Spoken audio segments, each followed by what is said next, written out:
আসসালামু আলাইকুম ওয়া রাহমাতুল্লাহ। আমি আজ এসেছি এখানে একজন মা হয়ে, একজন শহীদ সন্তানের মা হয়ে। আমার ছেলে ইশতিয়াক আহমেদ শ্রাবণ, সে ছিল এক সাধারণ ছেলে।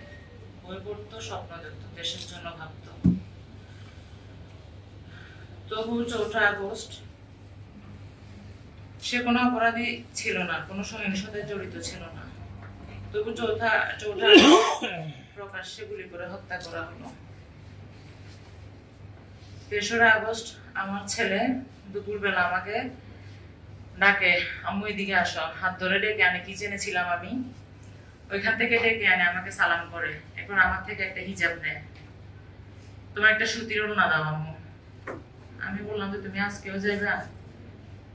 বলল যে বাবাকে বলিও না, আমি চলে আসবো 2.5 ঘন্টা পরে। জোহরের নামাজটা বাসায় পড়ছে।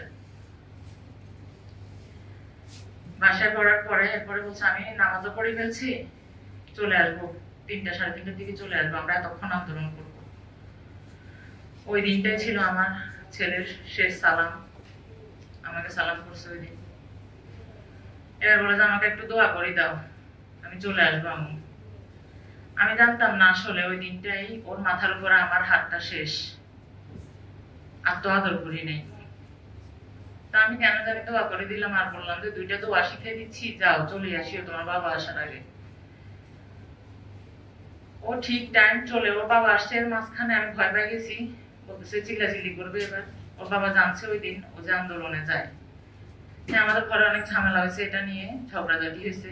আমি তো জানি না, তুমি তো আমাকে বলো নাই ও যে আন্দোলনে যায়। এরপরে চলে আসছে আমার ছেলে, ঠিক আছে বিকালে, কিন্তু ওর বাবা ওর সাথে রাগ করে আর কথা বলে নাই। শুধু বাবাকে জিজ্ঞেস করছে, বাবা তুমি কি বের হইবে এখন?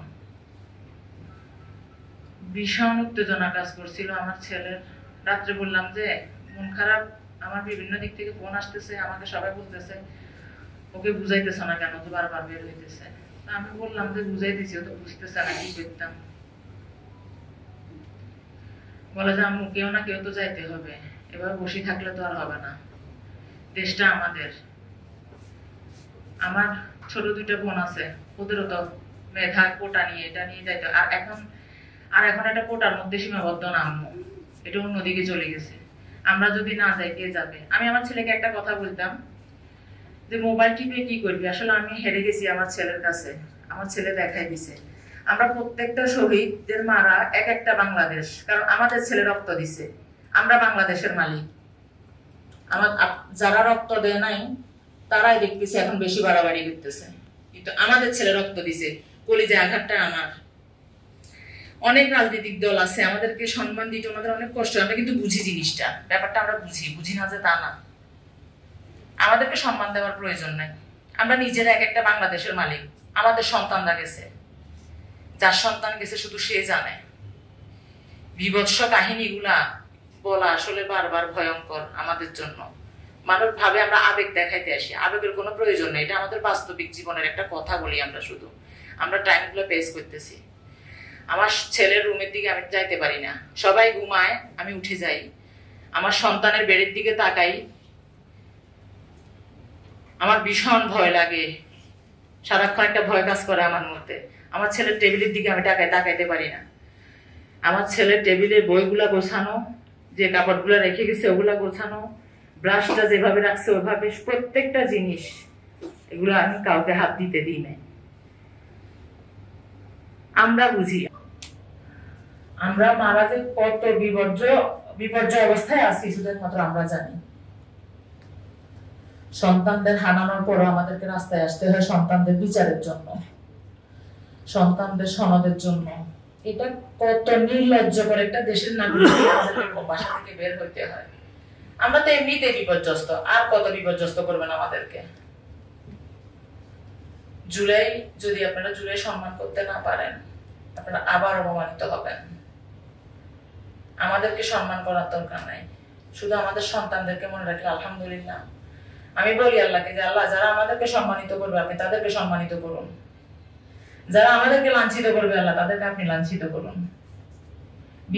সুবিচার চাইতে হয়, সেজন্য সুবিচার চাইছি এদেশের মানুষের কাছে, আইনের কাছে।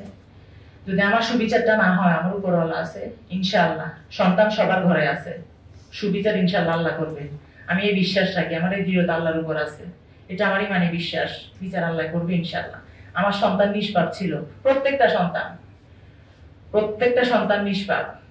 আমার ছেলে কেমন ছিল ফেনী জেলার সবাই জানে। আমার ছেলেকে ইত্যাদি হোটেলের সামনে 2টা গুলি লাগে, এরপরে ওইখান থেকে দৌড়ায় আমার ছেলে পাসপোর্ট অফিসের সামনে যায়, ওখানে 4টা গুলি লাগে।